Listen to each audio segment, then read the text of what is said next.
Thanks for watching Here to Stay TV. We're at the Global Business Traveler Association meeting, and we're talking all about disruption and the future of business travel. And one of the areas that we don't talk enough about is the cars, right? Everyone stays in hotels. We're all fascinated with airplanes, but we don't talk about getting point to point with cars. And that's why I have Jeff Kaelin. He's the VP of Product Development with Avis Budget Group. How are you, sir? I'm great. I'm excited to be here again this year. Yeah, I'm excited to see this. You guys have a lot of new things in store. What am I looking at here, and why is it relevant to today's business travel community? So we're all about focused around putting our customer at the center of the design for our rental experience. And our customers weren't shy about telling us what they didn't like about car rental.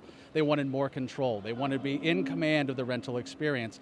Last year, we released our new mobile app that allowed customers to exchange their vehicles, control their end-to-end rental experience, and be better informed about the overall experience.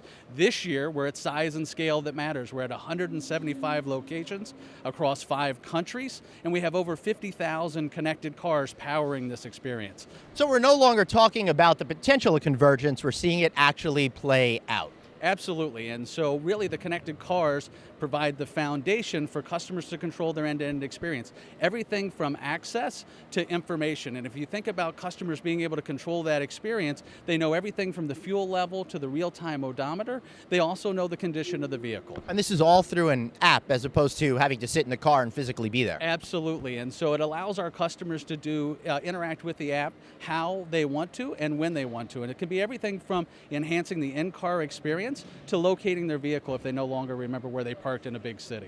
And that's a good hint, because how many times, has that happened to you? If you think about that Seinfeld episode, I still remember Purple 23 is where that car was located.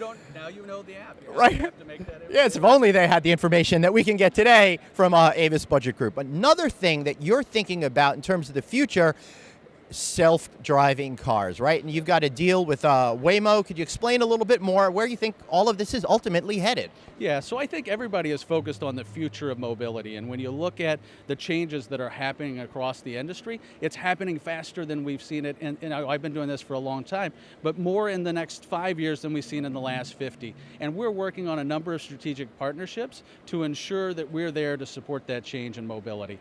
Waymo, we're supporting their activities in their Phoenix market and managing the fleet for them, making sure that it's clean, it's prepared, it's ready, it's fueled, and supporting them from a fleet management activities. So where are we actually with the whole notion of self-driving cars? Is it happening? Are people prepared emotionally for it? I think preparation will be the key. I think the technology will be ready far before the legal implications or the legislation around it is available. But I think we'll start to see small use cases working our way towards full autonomy.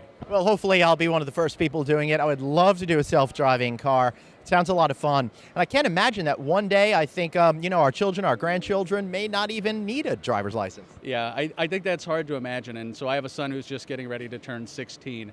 And so it's a rite of passage. And I think it'll be interesting how that changes. And now we know that mobility is changing from a pay-to-own model to a pay-to-use model. And I think that'll be really interesting to see how that unfolds in the years to come. How does that affect what you're thinking going forward in terms of how many cars you actually need to have, or maybe in your case it doesn't change a thing? Well, I think the good news is that Avis Budget Group is well positioned as one of the few mega fleet management companies in the world, and I think we'll see how that usage model affects people. We believe that as people get rid of their secondary and primary vehicles, it's going to open up more use cases and more need for vehicles on demand. Right, I love the idea of, hey, I've got to go do something, call the car, it rolls right up, and I'm on my way. Jeff, any other final thoughts? No, thank you for your time today. Great, I want to thank you guys for watching Here to Stay TV. We'll be back with more great interviews soon.